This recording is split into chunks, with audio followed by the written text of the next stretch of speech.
আজকে তৈরি করে দেখাবো কুমড়োর দারুণ একটি নিরামিষ রেসিপি। এটা হলে কিন্তু মাছ মাংসের দরকার পড়বে না আর গরম ভাতের সঙ্গে খেতে দারুণ লাগে।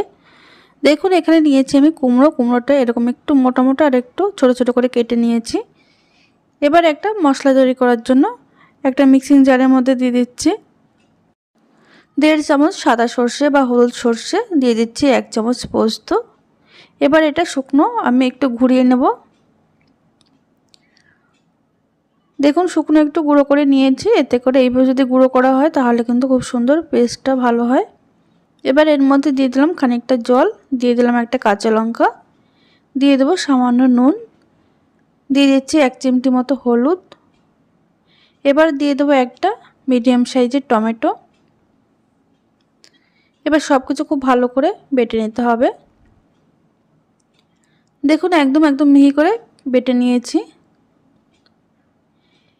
এবার চলুন এখানে একটা ফ্রাই প্যান বসেছি, এর মধ্যে দিয়ে দিচ্ছি আমি 1 চামচ মতো সরষের তেল।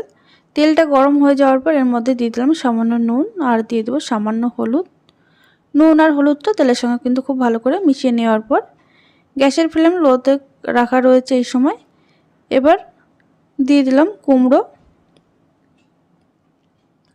কুমড়োটা দিয়ে খুব ভালো করে একটু নাড়াচাড়া করে নিচ্ছি। এবার গ্যাসের ফ্লেম লো টু মিডিয়াম আছে কিন্তু এই কুমড়োটা হালকা করে একটু ভেজে নেব। দেখুন এবার প্রত্যেকটা কুমড়ো কিন্তু উল্টে দিতে হবে, ঠিক এরকম হালকা রং আসা পর্যন্ত এটা ভেজে নিচ্ছি। কুমড়ো এখানে 50 থেকে 60% মতন একটু সিদ্ধ করে নিতে হবে এইভাবে ভেজে ভেজে। দেখুন খুব সুন্দর ভাজা হয়ে গেছে। এবার যে মশলাটা আমি তৈরি করে রেখেছিলাম একটা টিফিন বক্সের মধ্যে দিয়ে দিলাম। এবারে দিয়ে দিচ্ছি স্বাদ অনুযায়ী নুন, দিয়ে দেব সামান্য হলুদ আর দিয়ে দেব এর মধ্যে 1 চা চামচ চিনি। যেহেতু কুমড়োর ভাপা হবে একটু মিষ্টি মিষ্টি হলে খেতে বেশ ভালো লাগবে। আর যে বাটিতে 1 চামচ তেল ছিল সেই তেলটা আমি এর সঙ্গে খুব ভালো করে মিশিয়ে নিচ্ছি। আপনারা চাইলে এর মধ্যে সামান্য কালারের জন্য লঙ্কার গুঁড়ো ব্যবহার করতে পারেন। এবার যে ভেজে রাখা কুমড়োটা ছিল সেটা কিন্তু পুরোপুরি ঠান্ডা করার পর এই মিশ্রণের মধ্যে দিয়ে খুব ভালো করে মিশিয়ে নিতে হবে।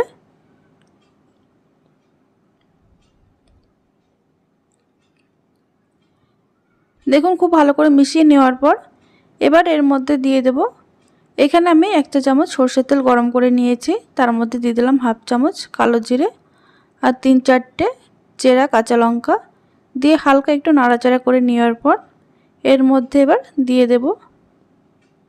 এইভাবে আপনারা দিয়ে দেখবেন, এইভাবে করে খাবেন দারুণ লাগে খেতে কিন্তু গরম ভাতের সঙ্গে। এবার খুব ভালো করে মিশিয়ে নিচ্ছি। যারা কুমড়ো খেতে পছন্দ করেন না তাদের যদি এইভাবে রান্না করে দেওয়া হয় তারা কিন্তু খুব ভীষণ মজা করে খাবে। দেখুন ঢাকনাটা আটকে নিয়েছি আর এদিকে কড়াইতে 1/2 কাপ জল বসিয়েছি। এবার টিফিন বক্সটা বসিয়ে দিয়ে ঢাকা চাপা দিয়ে এটা গ্যাসের ফ্লেম মিডিয়ামে রেখে আমি 7 থেকে 8 মিনিট এটা ভাপিয়ে নেব। দেখুন 8 মিনিট পরে আমি ঢাকনাটা খুলে নিয়েছি। এবার গ্যাসটা অফ করে দেওয়ার পর পুরোপুরি ঠান্ডা হওয়ার পর আমি খুলে দেখাচ্ছি কেমন হয়েছে। দেখুন কত সুন্দর হয়েছে বন্ধুরা। তাহলে আপনারা অবশ্যই বাড়িতে বানিয়ে খেয়ে দেখবেন। আর ভিডিওটি ভালো লাগলে লাইক আর সাবস্ক্রাইব করে পাশে থাকবেন। ধন্যবাদ।